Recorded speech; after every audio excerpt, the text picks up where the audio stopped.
बात है 1979 की। गुलजार ने फिल्म डायरेक्ट की मीरा, प्रोड्यूसर थे प्रेम जी। इस फिल्म के म्यूजिक को रिकॉर्ड करने के लिए गुलजार साहब और प्रेम जी को कितने पापड़ बेलने पड़े। 14 अक्टूबर 1975 दशहरे का दिन था। इसी दिन फिल्म का मुहूर्त हुआ। मुहूर्त शॉट पर क्लैप देने लता मंगेशकर को बुलवाया गया। मुहूर्त वाले दिन जब प्रेम जी और गुलजार ने लता मंगेशकर को इस फिल्म में गाने का ऑफर दिया तो लता मंगेशकर ने साफ इनकार कर दिया। मतलब प्रोड्यूसर और डायरेक्टर को पहला झटका मुहूर्त वाले दिन ही लग गया। इसके बाद फिल्म के म्यूजिक के लिए लक्ष्मी प्यारे को फाइनल किया गया। लक्ष्मी प्यारे ने म्यूजिक पर काम करना भी शुरू कर दिया। लता के मना करने के बाद भी गुलजार के साथ साथ लक्ष्मी प्यारे इसी उम्मीद में थे कि वो सब मिलकर किसी तरह लता मंगेशकर को राजी कर लेंगे। 19 जून 1976 के दिन शूटिंग शुरू होनी थी और सबसे पहले जो गाना शूट होना था उसके बोल मेरे तो गिरधर गोपाल दूसरो न कोई। शूटिंग से एक महीना पहले मई 1976 में जब लक्ष्मीकांत ने लता मंगेशकर से दोबारा बात करने की कोशिश की तो वो अपने फैसले पर तब भी अडिग थी, वो नहीं मानी। इसके बाद गुलजार साहब ने भी गुजारिश की मगर उनका जवाब तब भी नो था।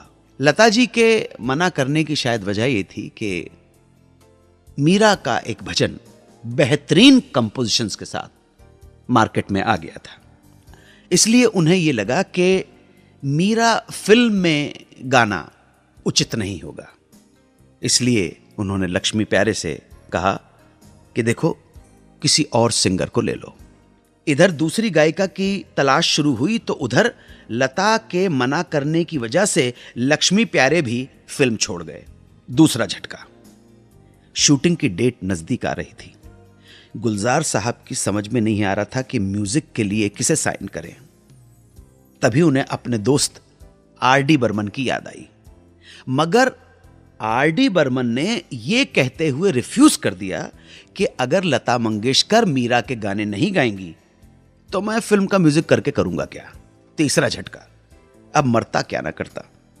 गुलजार साहब ने 19 जून 1976 को गाने की शूटिंग का प्लान चेंज करके फिल्म के सीन्स शूट करने का प्लान बना लिया। इसी बीच अमिताभ बच्चन को भी राजा भोज के रोल के लिए साइन कर लिया गया। लो साहब, शूटिंग शुरू हो गई, मगर म्यूजिक डायरेक्टर अभी भी फाइनल नहीं हुआ था, जो फिल्म इंडस्ट्री के नॉर्म्स और चलन के हिसाब से बिल्कुल गलत था। बिना लता मंगेशकर के मीरा का संगीत देने के लिए कोई भी तैयार नहीं था। ऐसे में एक दिन फिल्म के आर्ट डायरेक्टर देश मुखर्जी ने म्यूजिक के लिए एक नाम सुझाया, पंडित रविशंकर। गुलजार साहब ने उनसे बात की और फिल्म के म्यूजिक डायरेक्शन का प्रपोजल दे दिया। पंडित रविशंकर ने कहा कि पहले मैं स्क्रिप्ट सुनूंगा फिर फैसला करूंगा। रविशंकर से पूछा गया कि कब वो स्क्रिप्ट सुनेंगे तो उन्होंने एक महीने बाद अगस्त 1976 में न्यूयॉर्क में स्क्रिप्ट सुनने का समय दे दिया। 3 अगस्त 1976 को न्यूयॉर्क में उन्हें स्क्रिप्ट सुनाई गई और रविशंकर की यस के बाद फिल्म मीरा को फाइनली उसका म्यूजिक डायरेक्टर मिल गया। रविशंकर जी को लता जी की मर्जी बता दी गई थी कि लता नहीं गाएंगी। रविशंकर ने कहा लता नहीं गाई थी, कोई बात नहीं, मीरा की गायिका के रूप में वाणी जयराम को ले लेंगे, और ऐसा ही हुआ। लेकिन समस्याएं यहीं खत्म नहीं हुई। गानों की रिकॉर्डिंग्स के लिए रविशंकर ने 3 महीने बाद नवंबर 76 का समय तय किया और उसी हिसाब से स्टूडियो वगैरह बुक कर लिए गए। अब जनाब, नवंबर 1976 में रविशंकर हिंदुस्तान पहुंचे और 22 नवंबर से 15 दिसंबर के बीच मीरा फिल्म के गानों की रिकॉर्डिंग शुरू हो गई। रिकॉर्डिंग कंप्लीट हुई, गाने तो रिकॉर्ड हो गए, मगर फिल्म के बैकग्राउंड के लिए रविशंकर ने गुलजार को 9 महीने बाद सितंबर 1977 का टाइम दिया। 9 महीने तक रविशंकर अपने प्रोग्राम्स में व्यस्त थे। फिल्म का बैकग्राउंड 9 महीने के लिए और टल गया। अब इसी 9 महीने में गुलजार को फिल्म पूरी करनी थी ताकि वो बैकग्राउंड म्यूजिक कर सकें। गुलजार साहब ने फटाफट शूटिंग शुरू की, लेकिन शूटिंग शुरू होने के कुछ ही दिनों में एक और समस्या आ गई। अमिताभ बच्चन फिल्म छोड़कर चल दिए। पता नहीं कौन से नंबर का झटका था ये।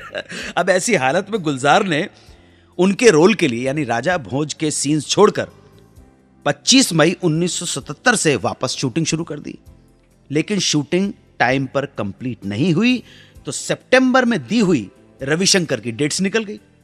जो शूटिंग 1977 के एंड तक कंप्लीट हो जानी चाहिए थी वो मिड 78 तक भी कंप्लीट नहीं हुई। अब रविशंकर ने गुलजार से कहा कि भाई सितंबर 1978 में अगर बैकग्राउंड म्यूजिक करना है तो कर लो, वरना इसके बाद अगले 1 साल तक मेरे पास डेट नहीं है। मैं 1979 से पहले हिंदुस्तान आऊंगा भी नहीं। गुलजार के पास अब कोई चारा नहीं था सिवाय इसके कि स्क्रिप्ट के हिसाब से हर सीन की अप्रॉक्सीमेट लेंथ निकालकर बैकग्राउंड म्यूजिक उसी हिसाब से रिकॉर्ड कर लिया जाए। सो जनाब 15 से 20 सितंबर 1978 के बीच बिना सीन शूट हुए फिल्म का बैकग्राउंड म्यूजिक रिकॉर्ड करना पड़ा।